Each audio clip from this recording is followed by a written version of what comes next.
get started, I have received a letter from Mr. Hofer. He has too many conflicts, has been unable to make enough meetings where he felt it was best to allow us to fill the seat with somebody who could pull their weight a little more. City Council's been informed by the next meeting we should have a reappointment to fill his remaining term, but we appreciate the work that John's done with us, and I'll pass that along to him, and we'll try and get someone else here for the next meeting. So having said that, let's call the roll and we'll make sure we got a quorum. Mike Bell. Here. Bill Britton. Here. Tony Cox. Here. Bob Garrett. Here. John Hofer. Tim Horner. Here. Keith Jackson. Here. Matt Lacy. Present. Tom Rush. Here. Dennis Barnes. Here. All right, folks, appreciate you coming out this morning. Turn summertime, hope everybody's staying cool, but first order of business, we got a lot to cover today, but public comment, anything anyone would like to share with the board this morning? Yes, Mr. Cox, I would. Linda Noe, 2343 Joe Stevens Road. I just got the agenda this morning, and you have your open records policy update. And I noticed that it seems like you're going to put your minutes and your agendas online. Is that what I'm reading in that? Or you said it was an exception, maybe you, or an exemption, maybe you meant because you didn't have to pay for that. I don't know what you mean by that. There are exceptions for certain records within the policy. That you don't have to pay? You don't have to pay or for, okay. Pay for agendas. Okay. The other item is Dan Winter requesting his request regarding accrued leave. I, of course, saw the information in the packet, but I would like to actually address a different issue regarding Mr. Winter, and that is his termination and the vote in that termination. I understand, and I viewed the video that Ms. Holden made last month, and I believe she asked Mr. Garrett, or Mr. Garrett volunteered that he had checked with Mr. Capps, and 4 positive votes, 4 yes votes to terminate out of an 8-member board is sufficient to terminate. I would like to see that in writing, or did you get anything in writing, Mr. Garrett? I didn't need anything in writing. He said that if a man doesn't vote, that's just the same as if he abstained. That was the attorney's opinion, which it is. I appreciate you clarifying that. Thank you very much. Thank you. All right, anyone else have something else for the board? If not, as I said, we've got a rather full agenda. First order of business is approval of the minutes, which are in your packet. Any additions or corrections? Make the motion. Motion to approve, do we have a second? Second. Motion is second, all in favor say aye. Aye. Opposed, minute stand is approved. Financial records, Amy, what do you got for us this morning?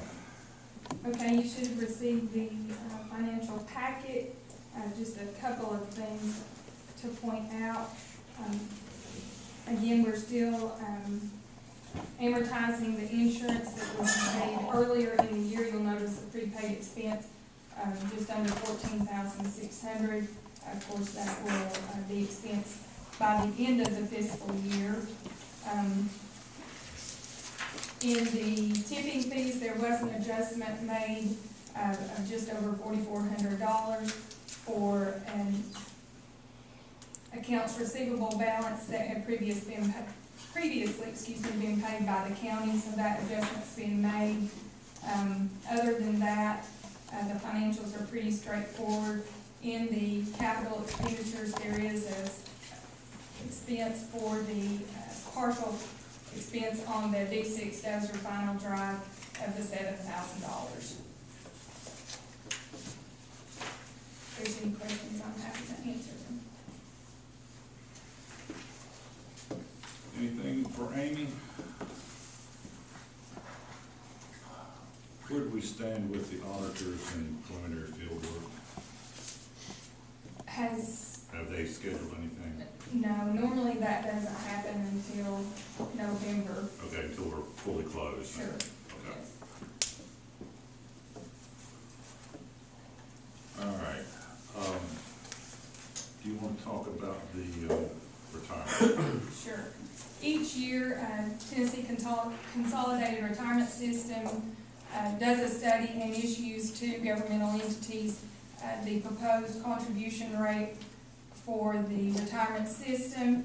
They recommend or require a minimum contribution rate in order to maintain the funded status for the upcoming fiscal year. That minimum rate that they require is 13.62%. That's the notification that's been received from the state. Currently, for the current fiscal year and the previous fiscal year, we have been contributing at a 14.37% rate. And so that needs to be either confirmed, either those rates or a different rate, but the minimum being 13.62. And the idea of paying more than the bare minimum is to make sure we have fully funded status for retirees when the time comes. Correct. But we do need board action to submit that to TCRS prior to adoption of the budget, is that correct? That's correct. They actually require that rate be certified no later than May 31st. So we need to consider what you want to do. Do you want to go with the minimum, or you want to maintain the amount that we've been paying for the last 2 years? I think we'll pay what we've been paying for the last 2 years. Can we make that as a motion? I do. Motion, second? Comment. Okay. Any other comments, concerns? All in favor of continuing to pay what we paid in the past for retirement, please say aye. Aye. Opposed? Please convey that to the state retirement system. Do you have anything else at this point? No, I do not. Tom, anything wonderful to share about investment returns and the pool's paying barely enough to push the paper out? That's it. Okay. I don't have anything remarkable to say. 0.02 is the rate, so. Yeah, it's It's a home run, ain't it? All right, we'll return in a few minutes to talk about budget planning, but Dennis, let's roll to you and see what's going on at the landfill. What do you got for us this morning? They had one inspection for last month. She hasn't showed up for this month yet. It's just awful busy. Other than that, it's going. It appears to me that she's been rather particular about things she's identifying, but nothing that we couldn't handle. Is that a fair way to say it? Right. Okay. Dennis, we talked last month about doing some remedial work across the street with our neighbors. Any progress on that? Did we get done what we were supposed to do? Done. We had an overfill that had to be moved, so we wouldn't hold up the contractors. So I had to invest all my time to that. Okay. Been too wet anyway to get in there and move that. I guess it has been. That's It should have been getting dry as it's gonna get for a while though here in the next week. Yeah, it'll dry up now. We can get over there the next, it'd be good if we get over there the next week or two, scratch that out. all right. Anybody got anything else they want to bring up with Dennis? Well, if not, we'll roll into Mr. Bostic's report. I noticed that you got a pretty hefty volume of paper in your report today. As Dennis said, it's been quite busy.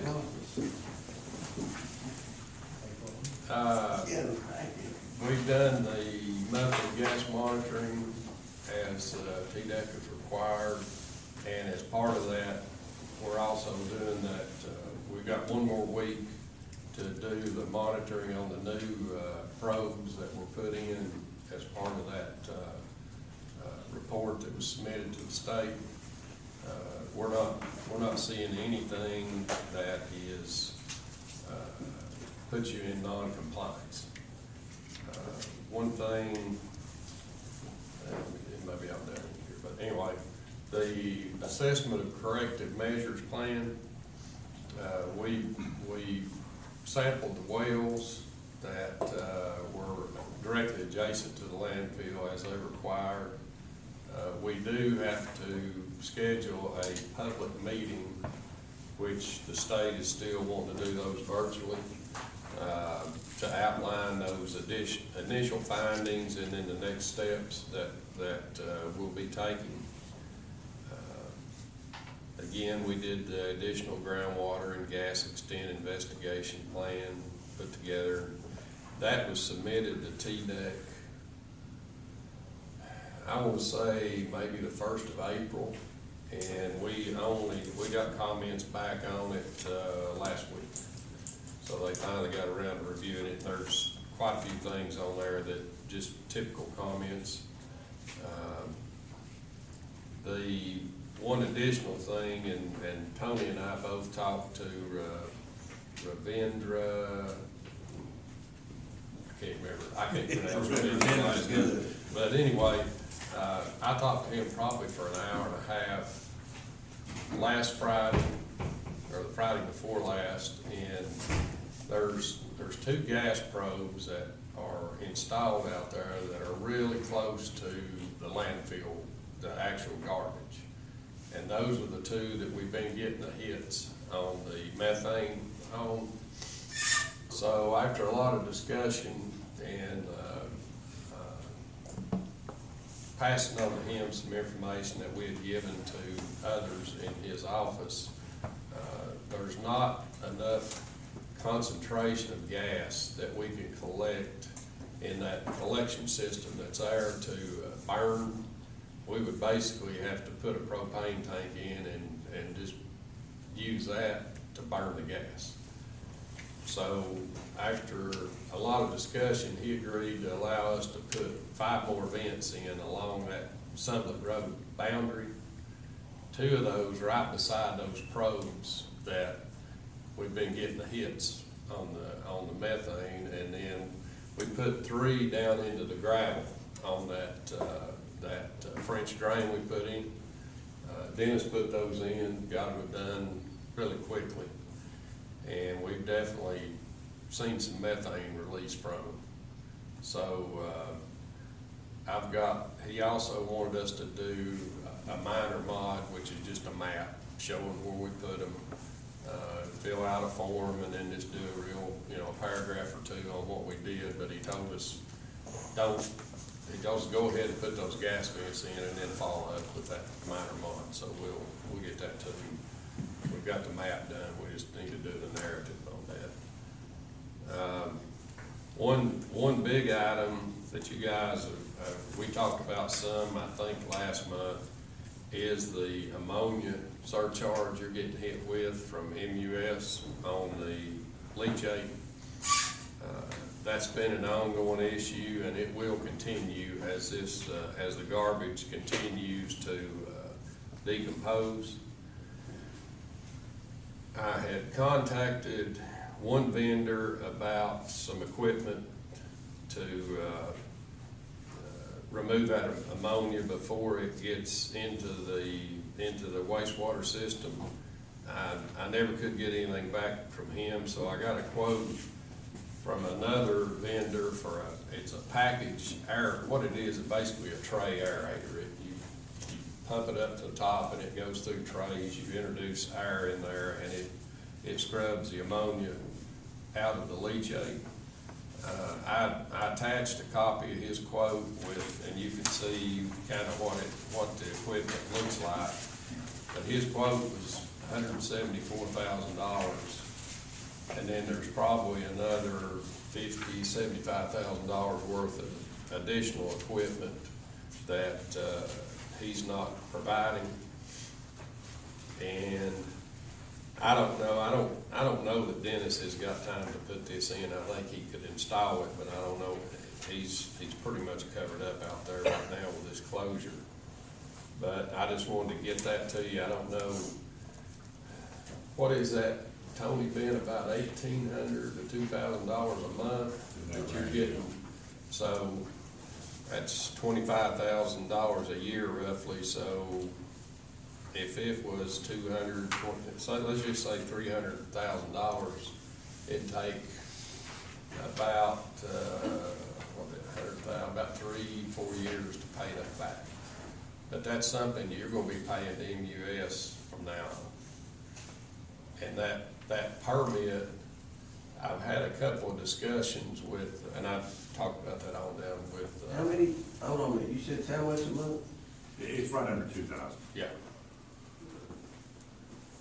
Steve, is that the only supplier?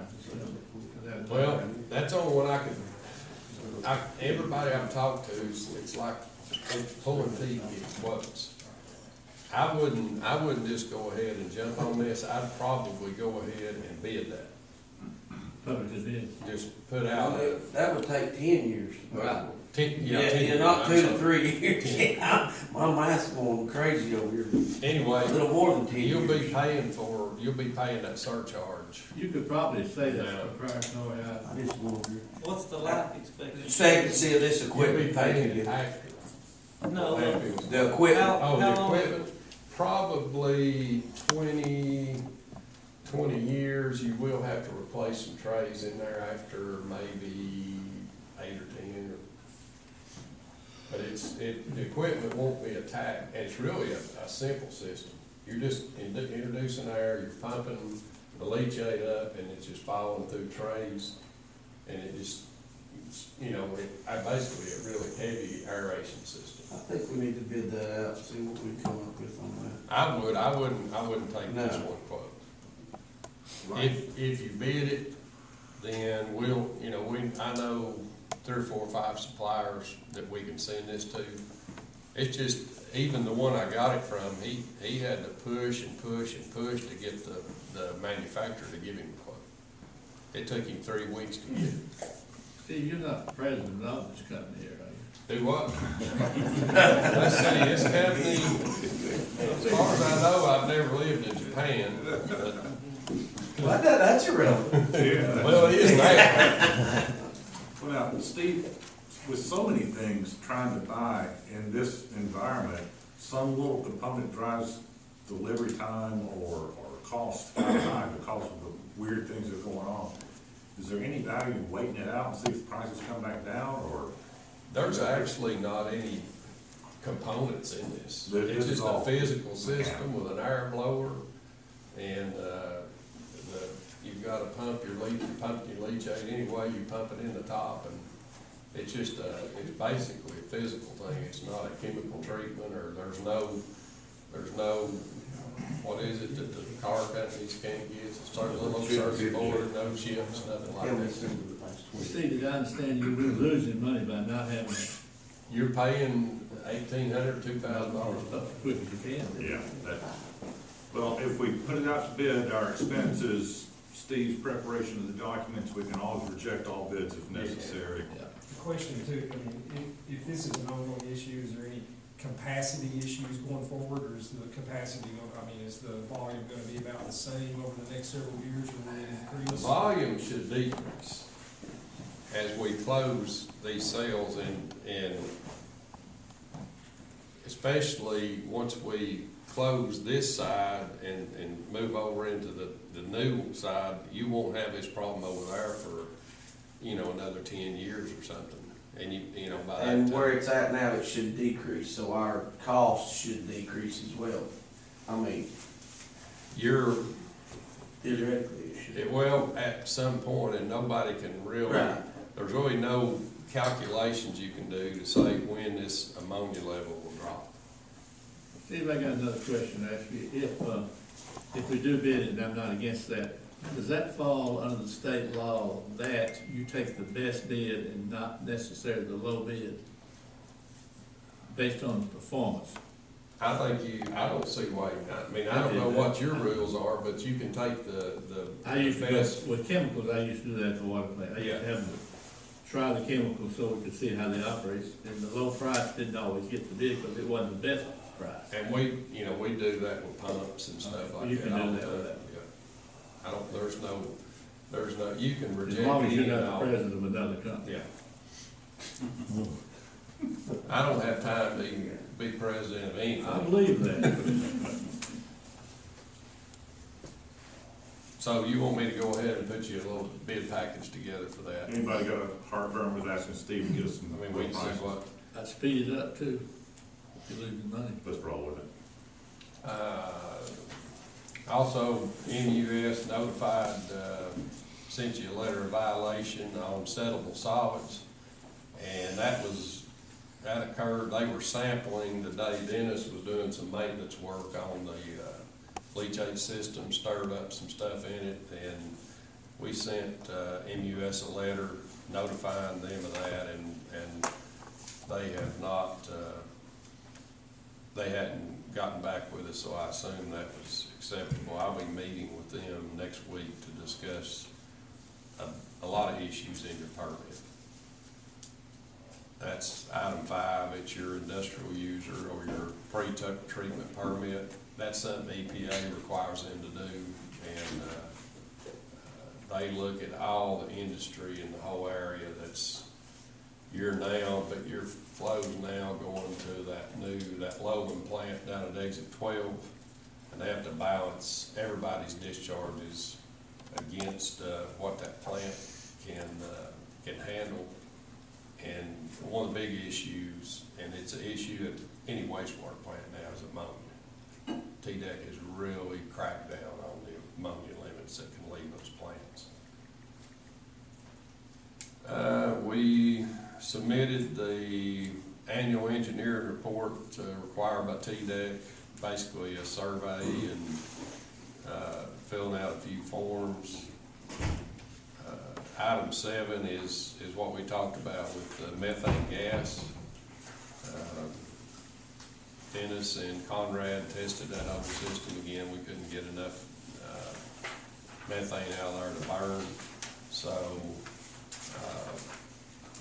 again, I talked to Ravindra at TDEC, and we put in those new vents, and we'll monitor those for a couple of weeks there, and then, of course, monthly to make sure that we're getting rid of that methane. The closure, East Tennessee Turf, again, was back on site the week of April 1st. They were really, really moving until, was it, I think May the 3rd and May the 10th is when we got those heavy rainfalls, and that really just, the one on the 3rd, I know we got over 3 inches at my house, and I don't remember what the rainfall was here, but that basically killed them for that week. They could do some stuff Friday afternoon, I think, and then the next Monday, slowed them down for a few days also. So those rainfalls, they were really getting with it, and they're back at it again, so they're moving pretty good. They've installed 10 gas vents on the phases that they put the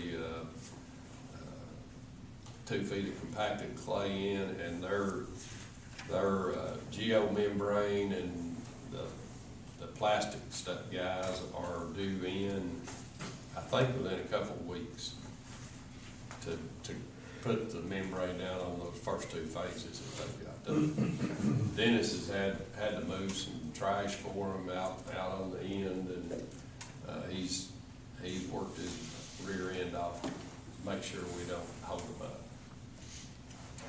We had meetings on site with them on April 29th and May 13th. If this weather holds, I don't see an issue with them being done early. Did you get your loader? Yes and no. We got it back, but it's still got some issues. We sending it back, they coming back? Well, that's something I meant to mention earlier. Well, I don't mean to, I'm sorry, Steve. No, that's okay. You said he was moving a bunch of garbage, and it just dawned on me that I... You can go ahead and finish, then I'll... Yeah, okay, go ahead, sorry. Yeah.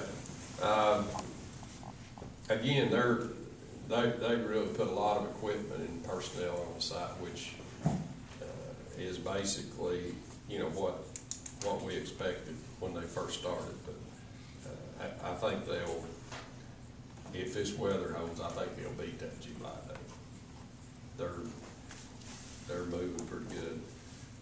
Landfill expansion, we're putting together the final few pieces of that permit package, and we'll be resubmitting that to TDEC in the next couple of weeks, and that we'll have a meeting with them concurrent with that resubmittal, and I'm expecting it to move pretty quickly after that. Getting them to review stuff has been a little bit of an issue because they're all working from home.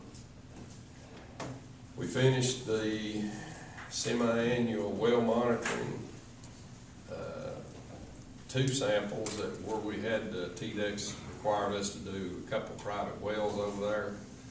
They were somehow lost in transit, and I'm not sure if that means FedEx lost them or the lab lost them, but we had to resample those and ship them to the lab. And we'll prepare that report as soon as we get the lab results back in. And then the last item, we completed and submitted to EPA that annual greenhouse gas report that they require.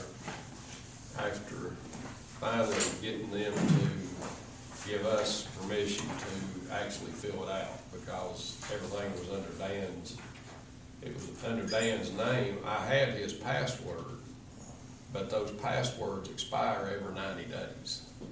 For some reason, this is an annual thing you have to submit, but the password expires every 90 days. So I sent them an email and told them what the issues were, and they sent me a temporary password that took care of that, so. There were a few messages. There will be, I'll guarantee you there'll be comments back over it. And the issue is, they can't, and this is every year, they can't seem to understand that it used to be a Bellfield landfill and now it's not. And we get the same comments back every year, we send them the same comments and then they approve it, and it's okay. All right, any questions for Steve? All right, Dennis, talk about the letter. It's still had some issues as far as what they fixed, just seems to be working fine, but it's got some hydraulic leaks, cylinders and stuff. Got some other issues with equipment, and where I have not had any kind of time to devote to the machines, I need to ask the board approval to hire a mechanic for a week or two from staff to get me caught back up. You got somebody you get to show up? Have you got somebody in mind that will? Stowers will hire out a mechanic weekly. What do they charge an hour? The quote for 40 hours was like $6,200 or somewhere around in there a week. And how many weeks you looking at you need them? Max 2 weeks. And there's quite a few little issues gotta get. Oh, you gotta maintain it or it goes all to pieces. Trust me, I know all about that. And I have had no time to devote to the machine. I understand. It's just went on to get. We can get you caught and let you move in. He feels like he has sometimes. I think Dennis is losing some weight because he ain't been even taking lunch breaks. Do we need to make a motion? We need a motion. I'll make a motion that we try a week. What do you think? Let's go with 1 week, see what we can get done. That's reasonable. And then if we need another week, we'll, I'll give you a call. I think let's make that, I'll make that motion. All right, we got a motion. Do we have a second? Second. Motion second. Any other comments? Just a thought, what if the motion was up to 2 weeks? That way it would give him. Then we don't have to have a call? Yeah. Up to 2 weeks. Yeah. You okay, Bob? Terminate any time between that 2 weeks. Yeah. Yes, you can send him home if you, all you need is one more oil That's change. reasonable. Yeah. All right. The motion second, amended motion, up to 2 weeks. Any other comments, questions? All in favor, say aye. Opposed? Dennis, get them working as soon as you can. Thank you. A couple other things, Dennis, that based on Steve's report, appreciate you getting those vents set, because I know that was something you didn't plan on your work day, but that's going to be very beneficial. And how is it on the working phase with your crews trying to bury garbage and their crews trying to do closure? Are you working on okay? Yeah, that's not been an issue yet. And in some cases, it's been a benefit. But if they're hauling up some topsoil or something they scraped off, I've been able to use it for cover. So no, there's no issues there. Okay. How much trash do you have to move? Oh my gosh. I tried to figure it out in my mind. I would say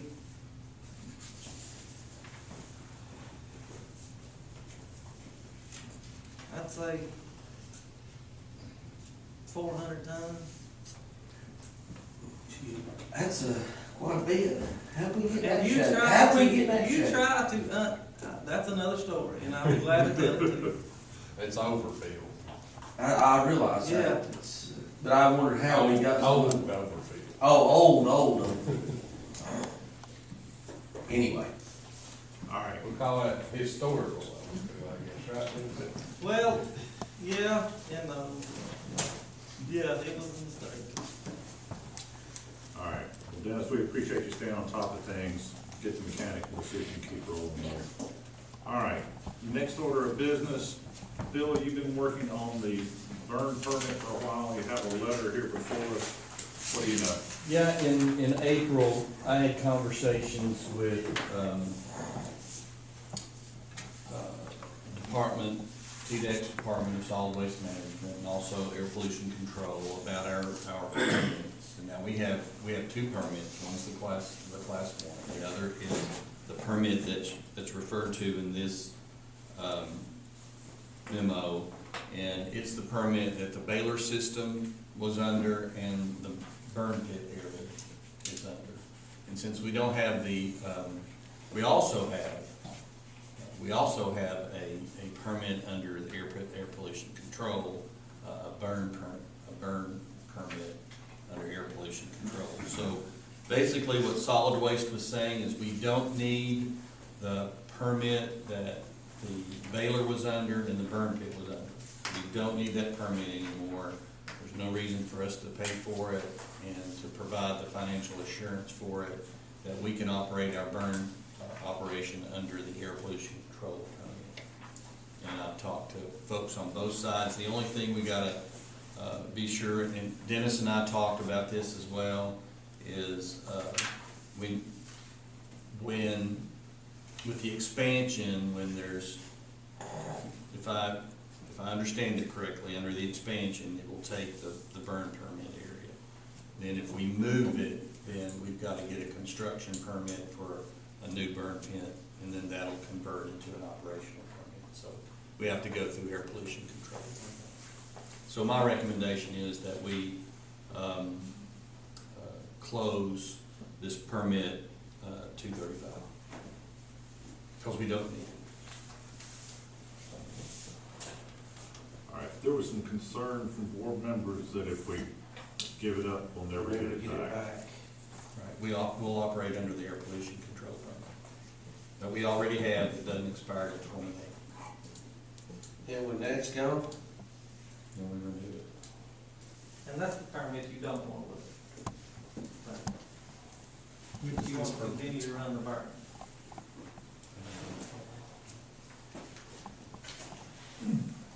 I know there's been some heartburn. Bill's done the legwork on it. What do you all think?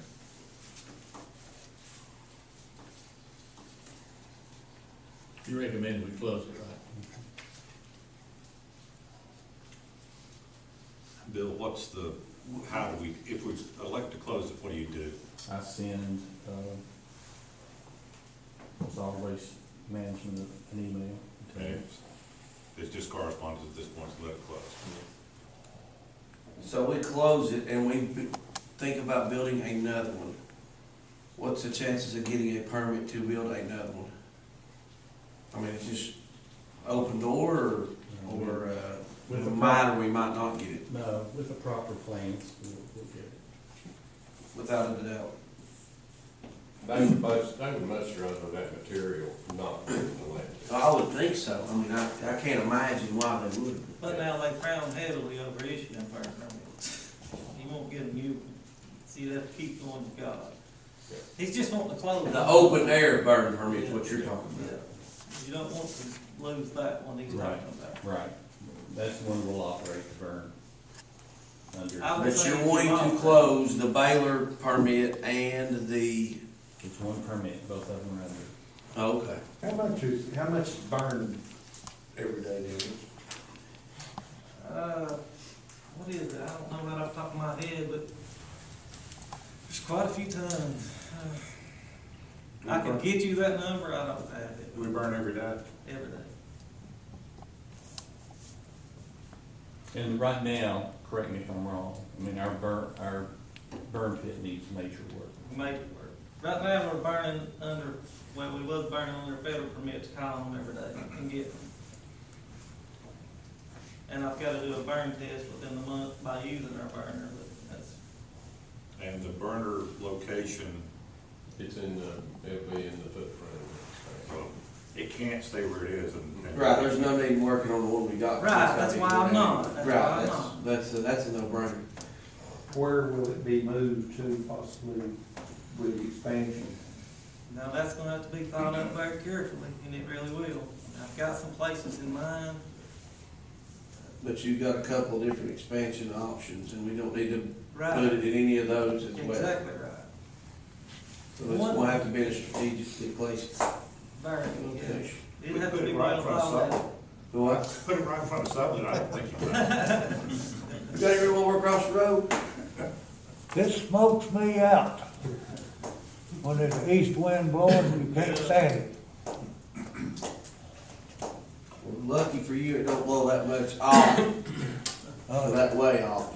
It blows that way. More than I thought. More than you think. I guess, Michael, you. This high pressure's really putting it on me now. I mean, you've communicated with them, and we asked this to be researched, and do you feel comfortable with the communication you had? So, so I guess based on that, and based on Steve's comments, I mean, I would put it in the form of a motion to close this permit. All right, got a motion, do we hear a second? I'll second.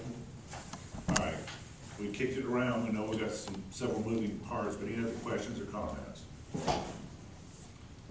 All those in favor of the motion to close the permit, say aye. Aye. Opposed?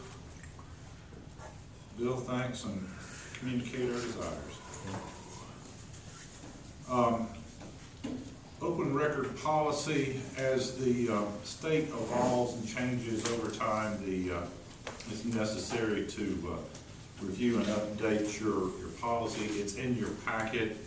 It's nothing time critical. If you would look over that, if you have any objections, please let me or Stephanie know. If we don't hear anything, it will be on next month's agenda for formal approval. But it is simply an attempt to get the policy up to date with current regulations and guidelines from the open records folks at the state. Any questions or concerns about that? This policy is in use on a regular basis. It doesn't look like any major changes. No major changes. Nothing there. There's still two things on my desk that are remain to be resolved from previous meetings. That is a amendment to the employee handbook regarding uniforms and making sure that they are not handled so they're a taxable income to the guys, and then finalize the COVID leave policy. I apologize, I have not gotten either of those completed down on paper yet. Done some work, but haven't got it done. So I will try my best to get that on next month. Rolling to new business, you have in your packet a request from Dan Winter with regard to his accrued leave. Upon termination, he was paid for his hours worked, the administrative leave that he's served during our time for deliberation, as well as his accrued annual leave. What he is requesting here is his accrued sick leave. Having looked at the employee handbook, I do not believe that is appropriately covered under our policy. You have a letter from our attorney offering his opinion on that situation, but we need to give Mr. Winter a response. So, comments, questions, thoughts?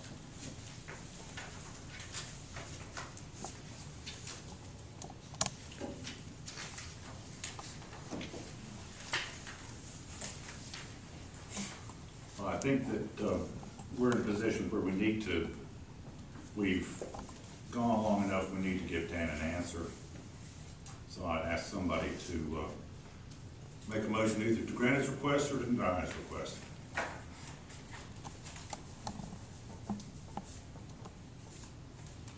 The attorney said he does not think we need to do that. That's correct. And we have done it in the past on somebody else's leg, not the board's leg, is that correct? I understand from reports from Dan and staff that he approved some in the past that is not in keeping with the policy. The letter from the attorney indicated that the precedent does not bind the board and would have been inappropriate at the time. And it was not brought in front of the board, therefore It was we've not not said by the granted board. that previously. That's correct, not as far as I know.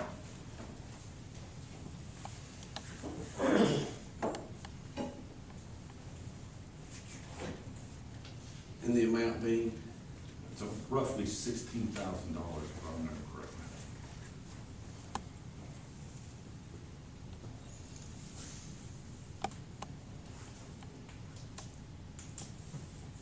And I also understand going forward, if we do approve it, it modifies our handbook to some degree. I believe that if you do that and establish that precedent, you'll be doing so for all the employees at the landfill.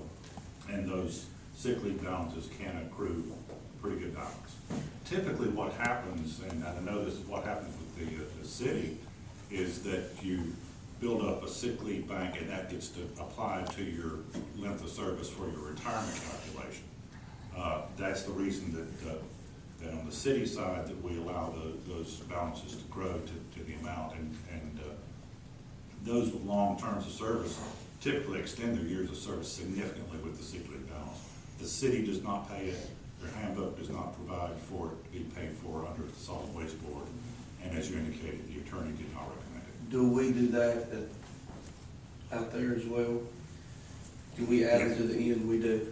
Yeah, so you can extend. So I think we just piggyback the city and the county. I mean, I don't, How about comp time, when you have an employee leave, are they paid for their accrued comp time? Yes, there's a cap on the amount you can accrue. Did we pay Dan for his? I don't think he had any accrued comp time, but I thought that was part of the request.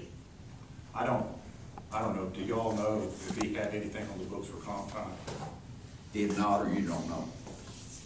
All he had was sick and vacation, I don't have comp time. You don't have comp time? We don't have any comp time. And we did pay the vacation. We did pay vacation. we just paid the vacation. Yeah, vacation, and we paid him for those days that he was on administrative leave while we decided. So even though it wasn't working, we paid him for that period of time.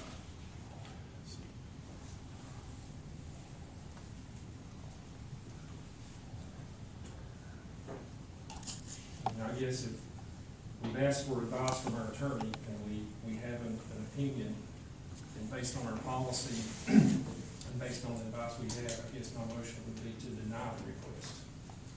Okay, we have a motion to deny. Do I hear a second?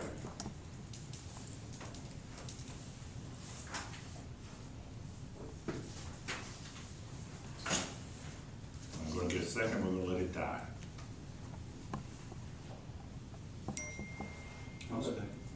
All right, we've got a motion and a second to deny the request.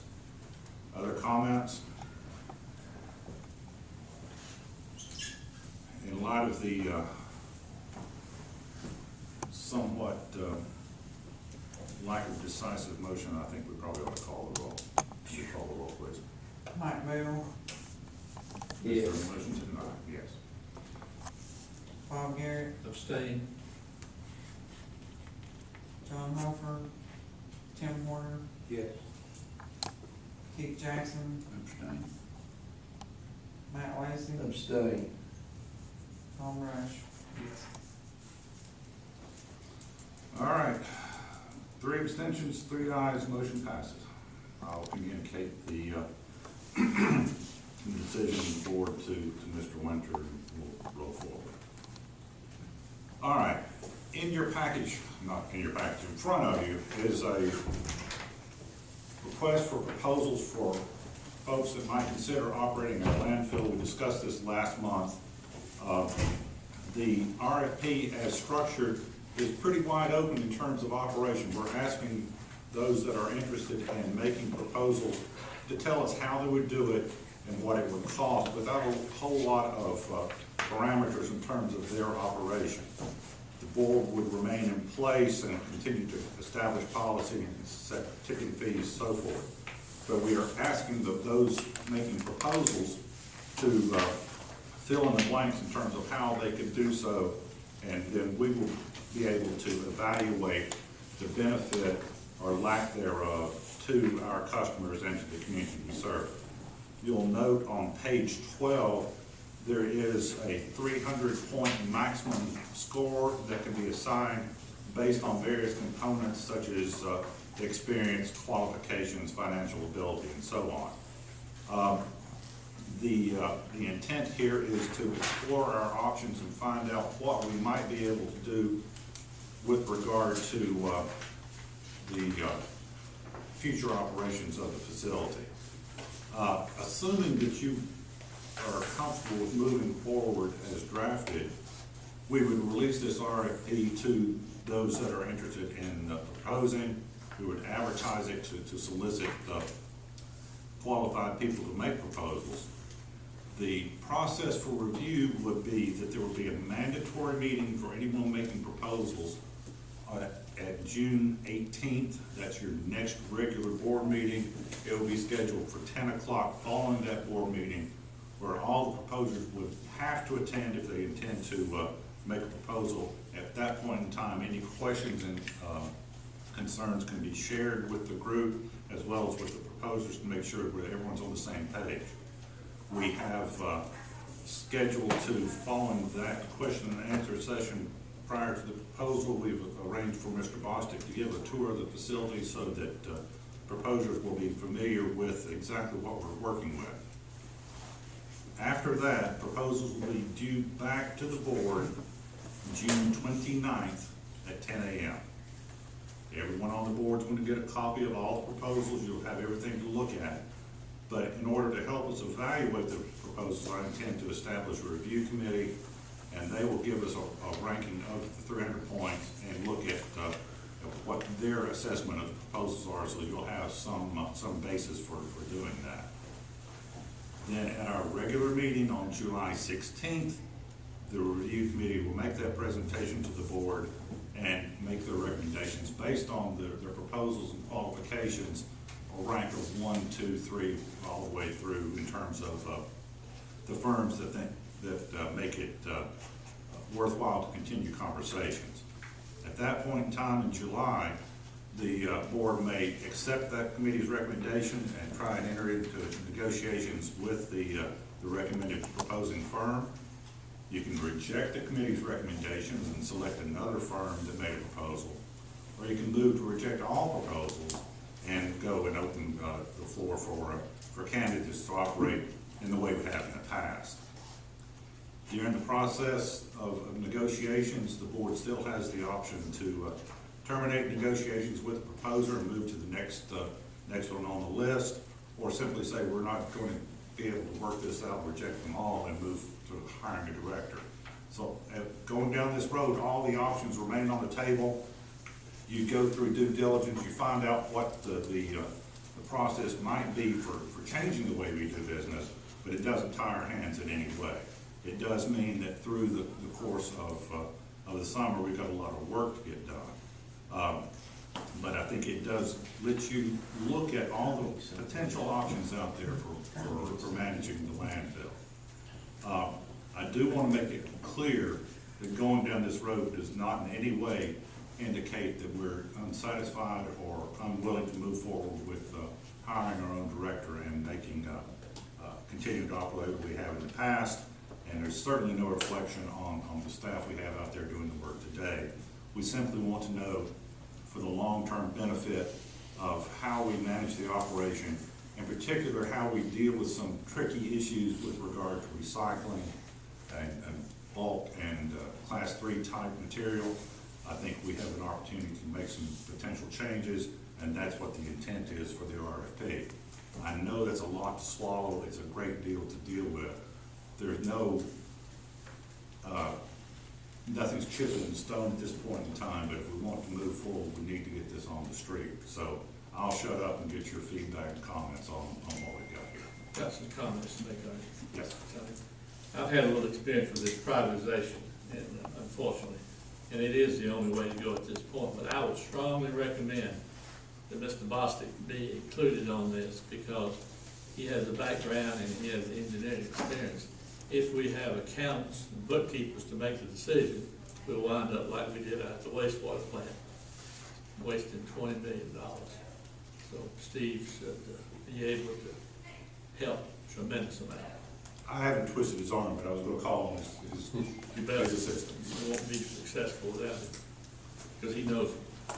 Tony, do you have a recommendation on the committee? I've got to do a little more legwork, and I'm wrestling with outside professionals versus board members and how that will work. I'll get you something here very shortly, but I really don't have that ironed out just yet.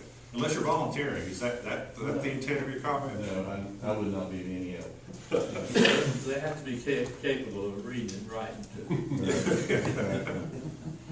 But I know it's a lot. But other thoughts?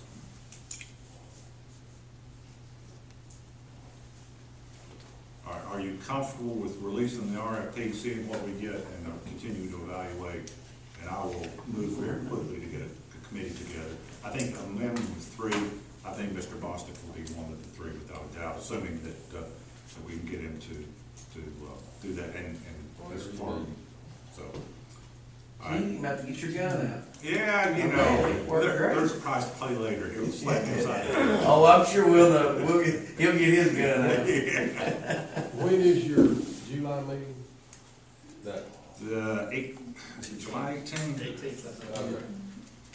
I got a fishing trip the next week after I went. Well, the 29th will leave their due back. Yeah. Tony, Meeting's the 16th.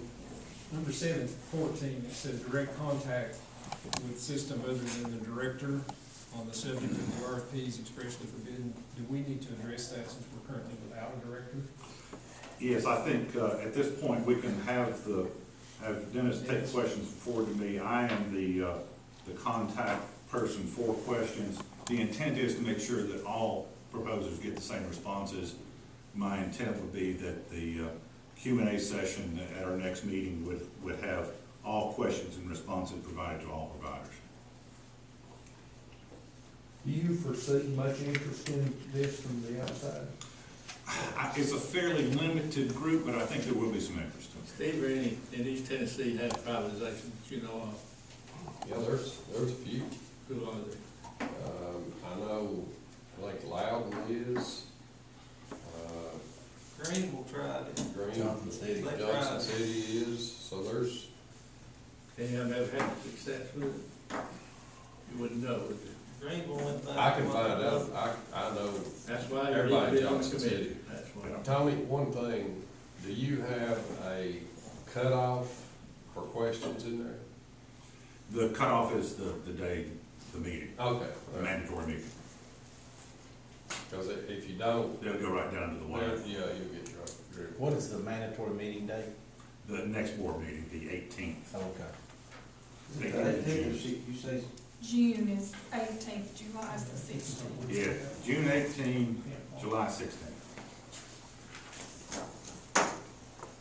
All right, we comfortable releasing this, seeing what we got? Any objections? you are, no. All right, I know there's concerns, a lot of unanswered questions, but I think we can release this and see where we go from here. All right. Next order of business, Tom, you've been working with regard to some of our network security issues with Mr. Sargent. You want to kind of frame the question and introduce our recommender? Sure. So at the last meeting, we talked about access to the system, third-party access, who should have access, who should require permission to have access.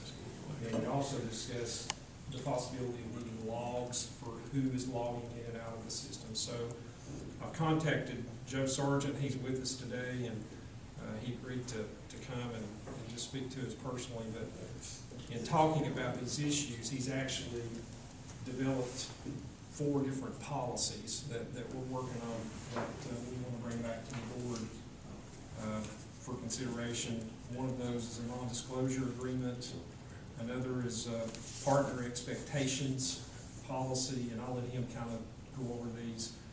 A remote access policy and a vendor access policy. So I've just asked Joe to kind of come and give us an overview, and we welcome their input to go into these policies. So Joe Sargent's with us, he's from PDS Consulting, so Joe, I'll turn it over to you.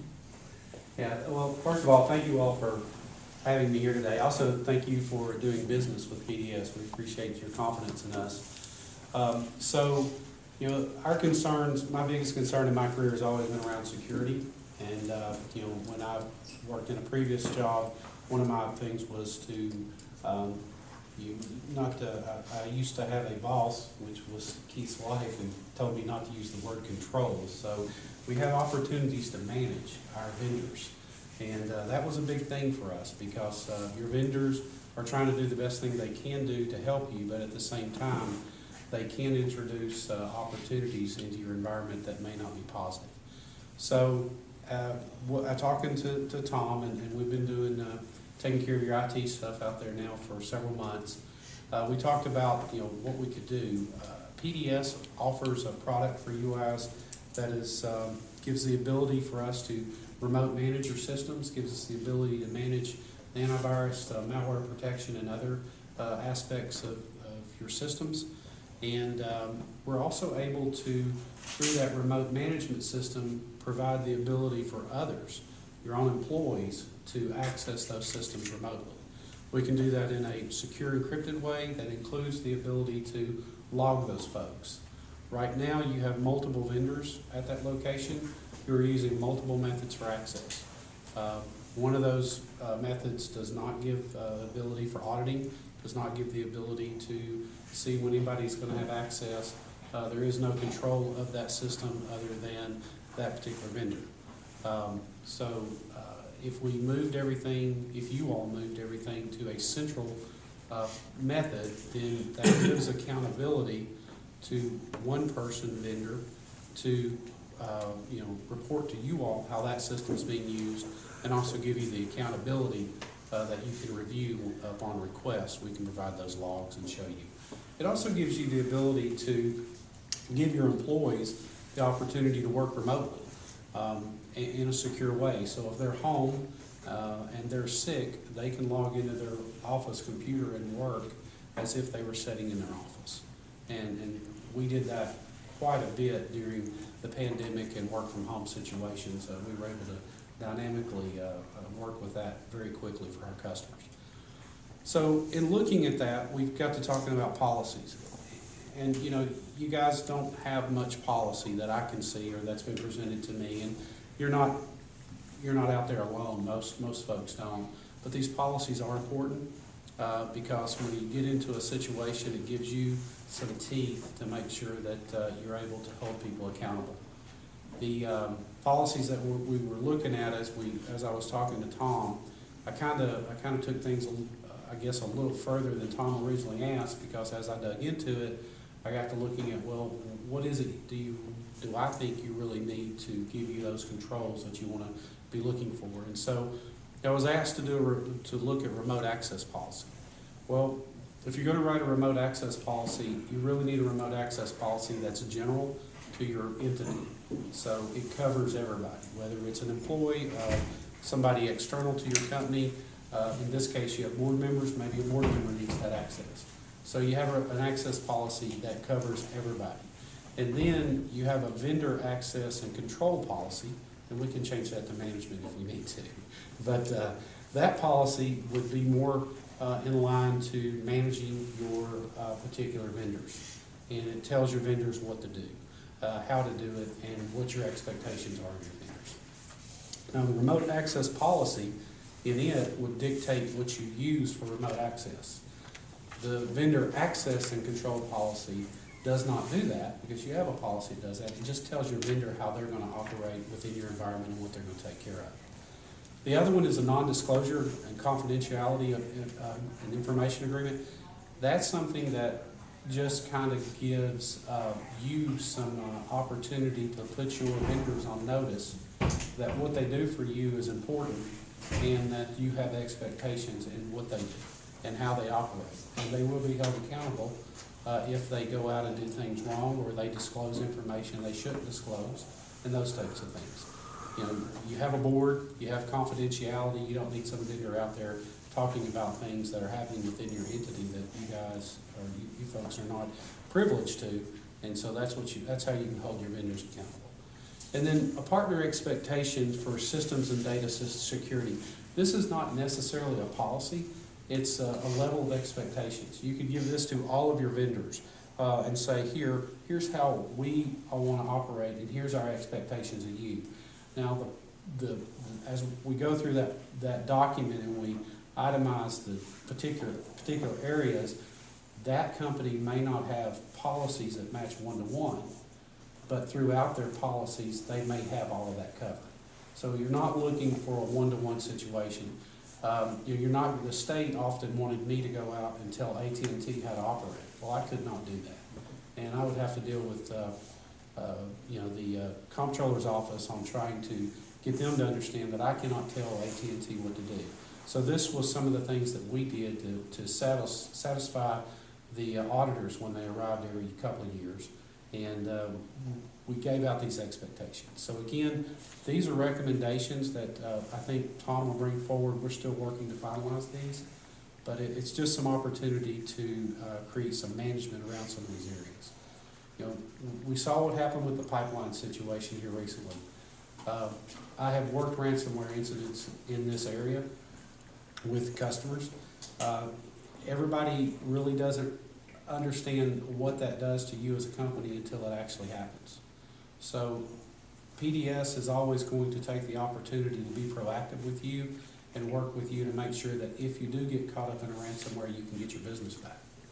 And there are some things that we're going to have to work on going forward that I will work with Tom on in that regard too, to kind of button some things up. But the ransomware stuff is serious, and the way you handle remote access and you handle your access to systems in general is important. Any questions? As we stand right now, we have at least one vendor that has unrestricted access to the system, is that correct? Yeah, currently PDS does not have unrestricted access. We have to have someone on-prem that can give us access to a particular systems upon request. The other vendor is using a third-party tool that they have access to. They can just remote in anytime they desire. So that's a decision that the board is going to have to make. Do you leave it that way? Do you go where everyone has to have somebody on premise to give them access, or are you going to let us access through an audit method where we're auditable as we access these systems? My request would be that we are able to get into systems up on need without having somebody give us access, as long as we have an audit method. And the reason for that is because there's a lot of work that we can do in the evenings and after hours. We can't do any of that, and you guys are highly restricted on how we can operate due to the fact that the hours are open and the fact that we can't do anything with your systems during operational times because you've got so many people coming in and out and they have to use those scales. So Tom, really we have one vendor that has unfettered access, one that has restricted access, both trying to work with our system. Yes. And we don't really have a good way to track who's been where. Correct. So that's what we're trying to address, as I understand it. Yes. Where do you stand in terms of preparing and refining what's being proposed to bring it back to the board? He has drafted the 4 policies, and we're reviewing those and fine-tuning those just to implement this whole thing. Is it possible to go ahead and start working on the central, you call it moving to a central method where the access is audible? Can we go ahead and start on that process while we're working on the draft of these policies? That would be my recommendation. Yeah.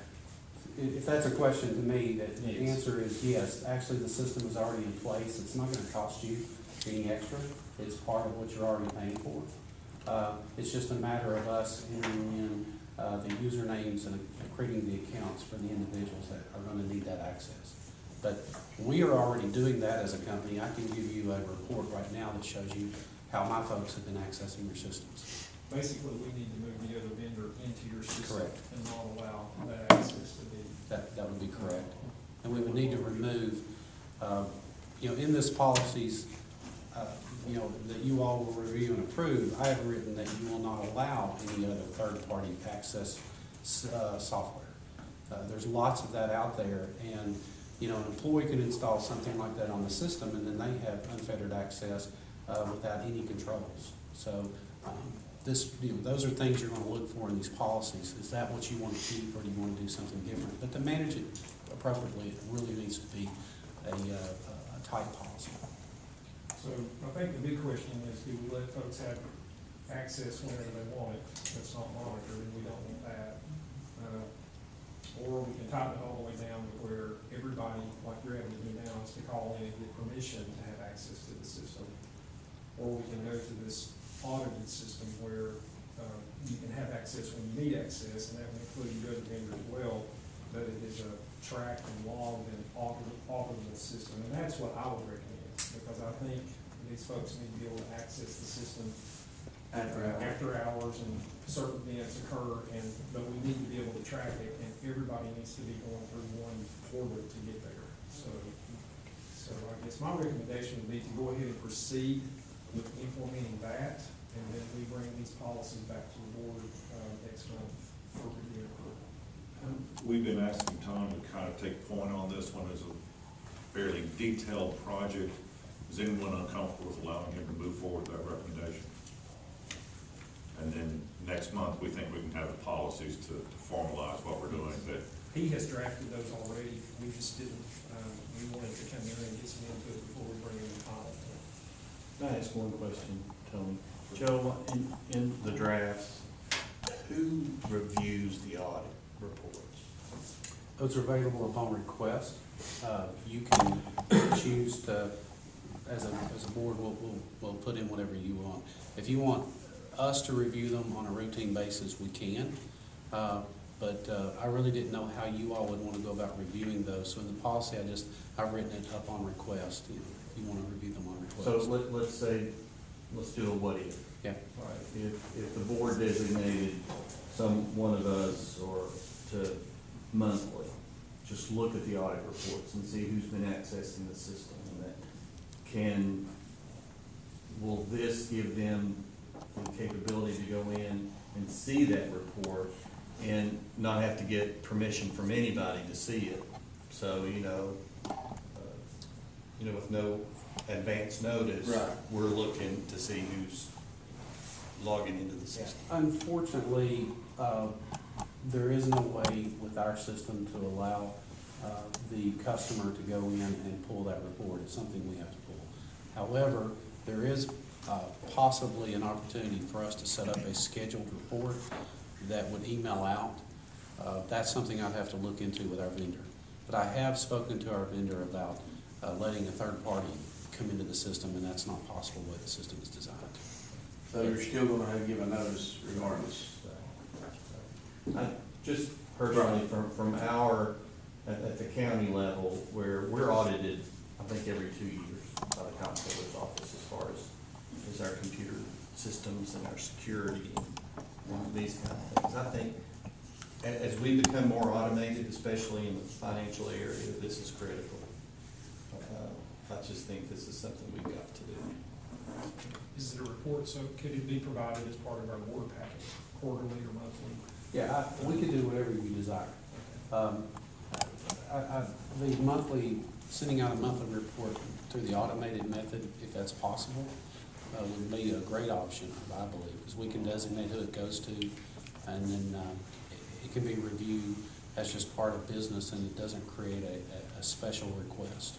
And if you work through these policies, I know if it involves vendors and other users, if you could help us execute or distribute, we need to find out who needs to get copies of these policies, who we need to send them out to, Sure. who needs to be a party to the NBA, those types of things. So if you could help us think through that as we help us implement the policies, that would be great.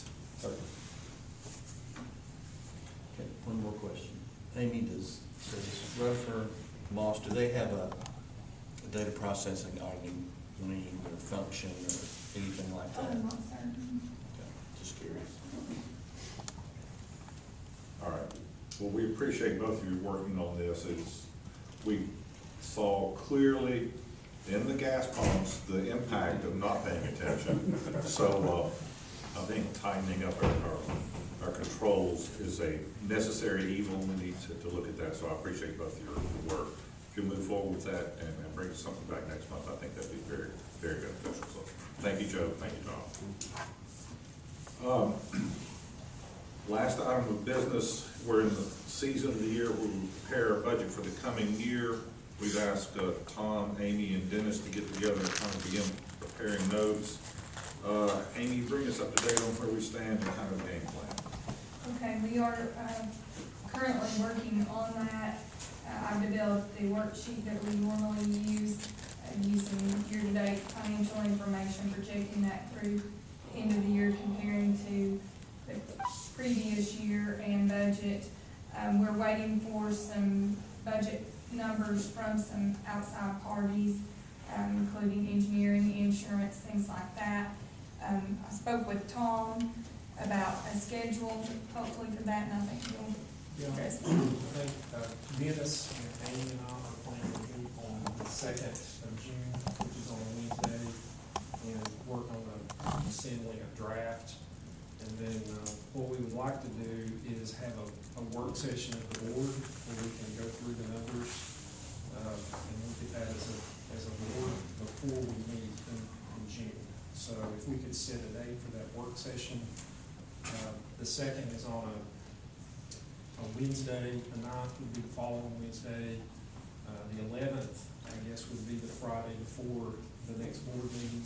So I think that's what we did last year, and it worked very well to go through that before. Would we be available, and the room would be available on Friday, June 11th at 9?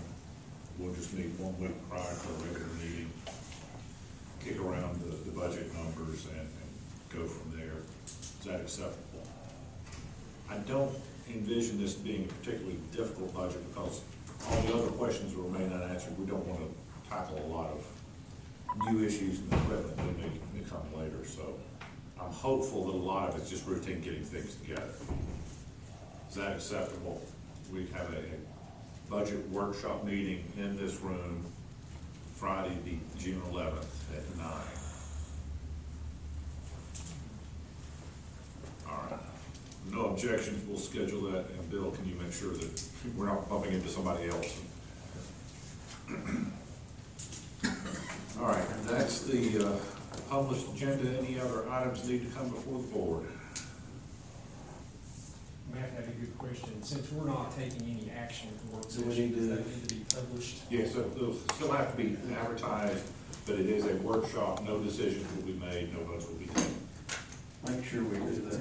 Yes, I think that would be appropriate, so. All right, anything else? I know this has been a long one, we've chewed on a lot of stuff, but I appreciate it. I think we're making some progress. We'll see you on Friday the 11th. Thanks, guys.